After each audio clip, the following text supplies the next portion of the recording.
Welcome back to San Diego People. I'm Sandra Moss. Currently, 1 in 7 adults and 1 in 5 children face hunger every day in San Diego. March is National Nutrition Month, an opportunity to highlight the importance of giving back to those who need it the most.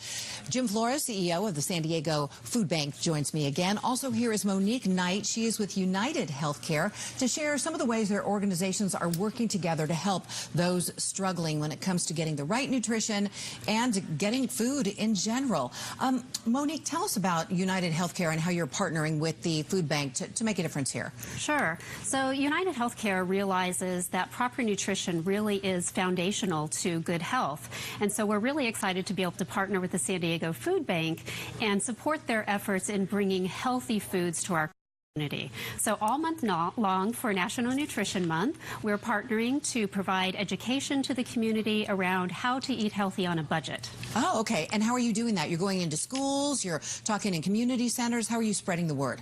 Well, actually, it's a variety of things. So as Jim mentioned earlier, there are multiple food distribution sites around the county. So we are on site providing information regarding how to eat healthy. We're providing healthy recipe ideas.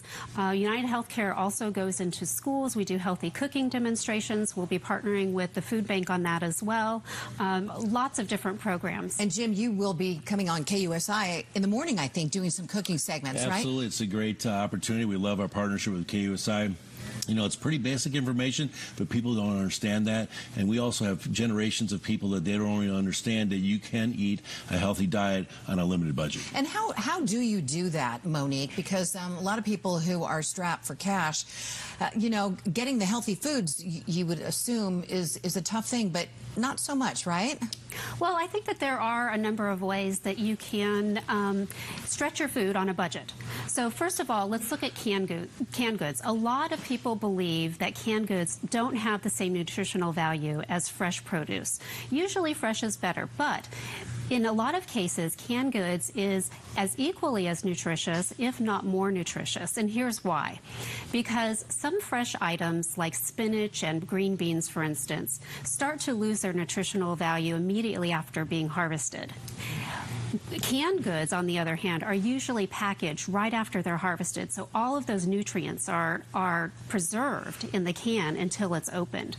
So using canned goods is a great alternative to fresh produce if you don't have access. It's relatively inexpensive, and what I love about canned is it's a great way to stretch a recipe. So when you think about it, you can throw a can of vegetables into almost any recipe and have it taste even better. But if you add 2 or 3 cans, you're stretching that recipe to feed more people at a reduced cost. And you guys were looking at the food bank video right here of some of the fresh produce and a lot of the canned goods as well. You're always in the market for that, I would imagine. Absolutely. You know, one of the things we're really proud of the 26 million pounds of food we did last year, 9 million of that was fresh produce. And I know Chuck mentioned that in the earlier segment. We call it ugly produce, and it had been, you know, because every cabbage in the grocery store is pretty much the same size. So what happens when you got a cabbage like that and a cabbage like that? You're not going to see them on store shelves next to each other. So it has been cheaper for farmers to destroy that product than box it up and get it to the food bank. Good news, California, the California Association of Food Banks has a program called Farm to Family. All 41 food banks in California, we co-op together, and we buy that less than perfect fresh produce for on average 12 cents a pound. That program resulted in about 170 million pounds of fresh produce distributed through food banks throughout California that would have gone to the landfill. Wow. And growing your own food is also an option and something that you'll be educating people about this month as well, right, Monique? That's right. So we're very fortunate to live in the San Diego climate here, which makes it relatively easy for us to grow our own food. Even if you don't have a lot of space, it's relatively easy. A windowsill, for instance, is the perfect spot for growing an herb garden. And you can take one medium-sized pot to grow a beautiful tomato plant right on your front porch. So it's, again, relatively easy. And if those aren't options for you, consider using a space in a community garden. It's a beautiful thing to grow your own food because not only does it give you access to the freshest food possible, but it also, again, saves you money not having to buy the produce in the store. And plus, there's just something about being able to serve up a dish and say, you know what, I grew this myself. Yeah, yeah. Pride of ownership, That's as right. they say. That's right. As part of National Nutrition Month, I know, Jim, that the food bank is educating people, and you want people to know that you're lifting people out of poverty Right. by doing what you're doing. So our mantra is we know that nutrition-related disease is linked to poverty. So when people have less resources, they have a hard time affording protein and fresh produce. But what can they afford? High sugar, high salt, high fat. So now you have generations of unhealthy people with that are unhealthy, directly related to a poor diet, which is directly related to poverty. So obesity, diabetes, hypertension, heart disease, and now there's studies that are talking about that one of the biggest predeterminants of mental health issues later on in life is hunger as a child. And it's not just about brain development, it's about the stress that's involved for people who don't know if they're going to eat or if they're going to have enough food to eat. So really we consider ourselves a nutrition bank. And how does it affect brain development? We have studies that say that children with a poor diet at a young age, that their brains are literally 8 to 10% smaller.